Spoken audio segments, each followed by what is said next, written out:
That was Miller Lite. Miller Lite. Not the best beer Yeah. for my taste buds. But hello everyone, thank you for having me. My name is CHema. I go by CHema Skandal. I'm a graphic artist, visual, multidisciplinary artist. Because I like music, my work is very highly influenced by music. Mm-hmm. But back in the day, I was organizing some concerts, and part of it was to do the flyer or the promotional stuff for it. Mm-hmm. But I also happen to own a very obscure and underground record label. Mm-hmm. Since I was living in Mexico City, so that is like... Oh, wow. It started around 2002, 2003. Mm-hmm. And I put out some records for a very specific music genre. Mm-hmm. I was playing in a couple of bands and I had musician friends, so it was like a natural evolution to do the artwork and the labels and the promotional posters for them. Right. We are rolling. We are rolling, yeah. Uh-huh. There's a phrase, I don't know who said it, but humans can build the biggest bomb, yeah, but they cannot never build the tiniest flower. Yeah. Well, when I came to Chicago, the then American Poster Institute, the API, was involved with Pitchfork, the music festival, through Flexcut.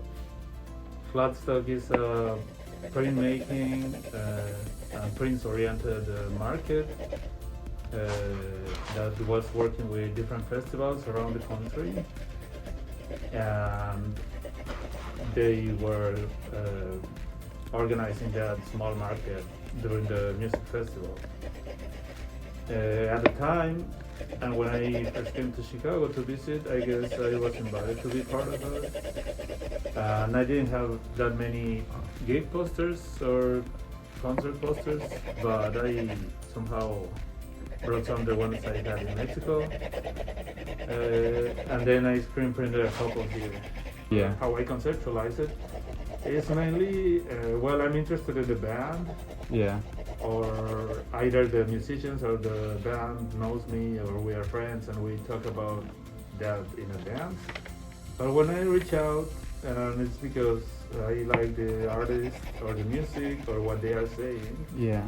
But also I try to focus on one of their lyrics that resonates with me. Yeah. Or probably something that is going on, like in public life or current events. Mm-hmm. Yeah, I think it's important to listen carefully to what the band or the musician is saying, and then try to isolate a concept.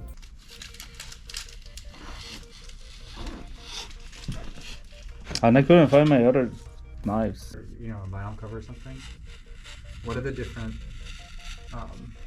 like methods you use or techniques you use? Because you mentioned like this is a tribute to him, and I did it.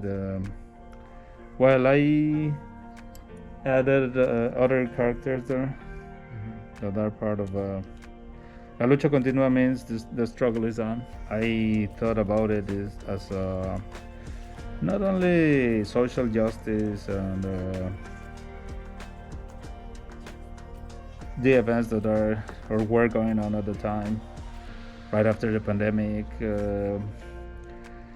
with all the police brutality going around, but also thinking about the same we were talking previously, the people that feed us, the people that are in the fields. And also I try to make a diverse group of people here, and not just people, because you can find those fantastic characters that are also part of our culture. In my case, the skeletons, the skulls, which is a big influence, of course, from Jose Guadalupe Posada as a printmaker, and also I would say he's the most important Mexican artist Mm-hmm. that is very well known now that he's not among us. But also the main topic he was talking about, which is the ephemeral existence of us as humans. I also like that of creating another personas, and you have the opportunity to reinvent yourself through them, because the mask has a very important power in many cultures, and it could have different meanings, but I enjoy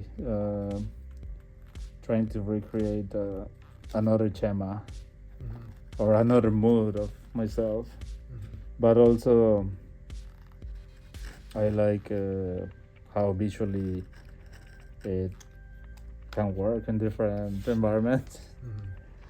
Parallel marks, you know.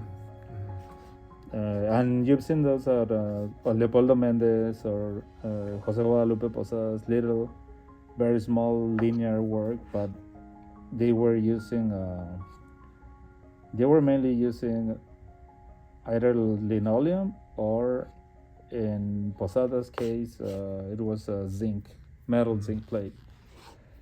So I asked him to make me one, and he agreed, but it took him a couple of months just to get the right metal part, and then he started doing it.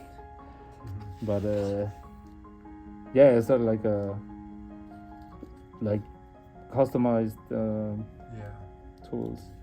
And what we discussed is how human beings started working with ceramics, which was kind of by accident, because that's what they mentioned. Most of historians agree that the first clay or fire clay has been discovered next to the bonfires. Art has always been functional, I think, even when it was planned to live in a cave, or it had a function. It could be spiritual or religious, but it had one. And the same with ceramics, and of course with ceramics also it developed as a tool to working with other creatives and artists. Has taught me that you have to be open-minded in order to get a project finished at the end. And sometimes you face different ideas, different approaches to the same goal. Something I for sure have learned is that you have to be open, that you have to give and take, but you cannot push your ideas out. So it's important to balance what you think and what you do, but also accept the others. It's also good to rely and, of course, trust the others.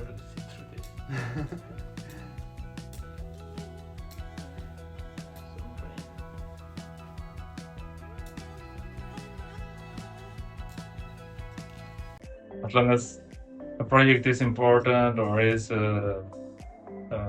interesting, it doesn't have to be a very big project or